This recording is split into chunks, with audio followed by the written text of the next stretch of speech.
Yo, this is the Scarcity Studios YouTube channel. Please don't forget to like, comment, share and subscribe. And our sponsors are Alpha Claims and Hire Birmingham, the leading and best accident management company. Get a replacement car anywhere in 1 hour. The murder of Mr Akinleye. He was a music producer from London and he had started to work with some artists from Birmingham. He actually managed one of the 2-3 Drillaz. But this story is actually focused more on that and not the actual reason as to what's happened. I know the papers and bloggers are loving the fact that 2-3 are associated to this, and also a lot of people have been talking about this as various different videos, but I won't talk about a court case before it's finished. That could compromise the trial and also the case. I like people doing what I do and talking about subjects, but make sure that you do it safely so as to not incriminate somebody for a crime they haven't committed. And the reason that I say this is because this problem started 2018. Mr Akinleye didn't start managing a member of 2-3 Drillaz until 2019. Several men stood trial for this murder. I will not mention the man that was actually cleared of any involvement.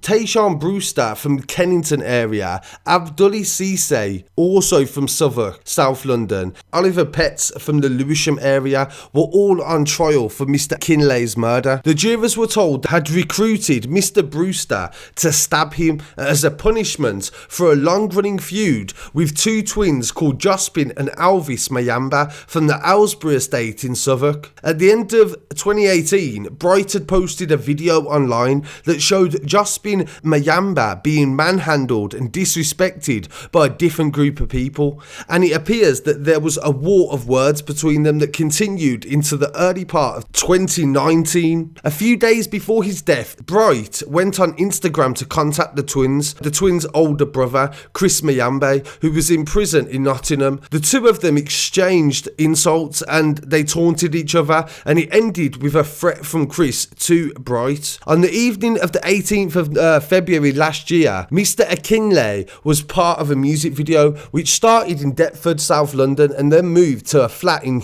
Euston. Mr Ceesay and Mr Petts were said to have been at the studio at the time when Mr Ceesay allegedly called a different person who was actually cleared of the murder, so I won't mention his name. The prosecution's case is that through the course of this, they agreed to punish Mr Akinleye for what he had done to the twins from the estate. So some of these guys were actually present at this music video, so they had met at this music video, so they weren't initially had any disagreement, they just knew somebody who knew somebody he had a problem with. When he arrived at this apartment, he was stabbed 3 times in the thigh with a large hunting knife. Stumbling away, he staggered down Starcross Street about 150 yards when he fell through doors of a hotel and died on the foyer floor. Ceesay and Brewster were convicted of murder by the Old Bailey and a jury, and Oliver Petts, 30 years old, admitted manslaughter during the trial, but a 4th man was cleared.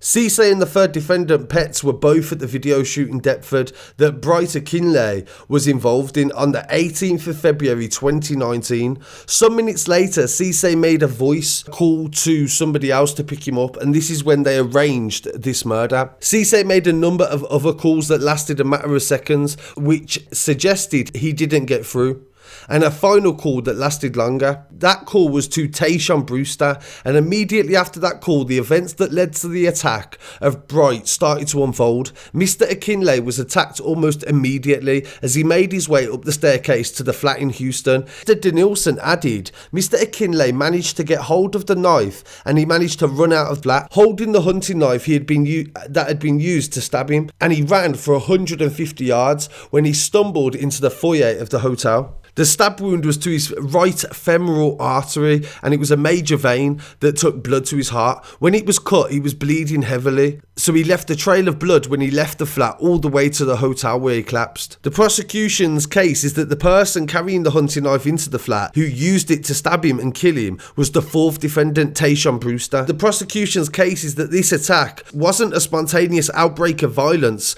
arising from nothing, but it was planned for the insults given to the twins when he shared their video online, that this was actually, they arranged to have him murdered. The prosecution said this was a targeted hit and planned after chancing upon Mr Bright during the recording of a music video. There is no other reason for the defendants to involve themselves in a dispute with Bright and others. So Tashawn didn't know Bright in any way, shape or form. He was just agreed to take part in this murder. It's the same way with his associations to other people. He was a manager. He managed a lot of different artists. And of course, the association to 2-3 Drillaz, who are doing very well in drill when they're out of prison from Birmingham, was of course going to do well for the papers, and the papers have enjoyed this story. But let's be real, this was a totally separate beef. These two guys, Bright had a problem with these twins due to stuff that had happened online. Maybe it had some deep-rooted issues, but the main factor is that it doesn't always involve gang violence. So I really do appreciate you joining me today. Please don't forget to like, comment, share and subscribe. Leave a comment. Please pay your respects to Bright as well. I appreciate you joining me. Peace.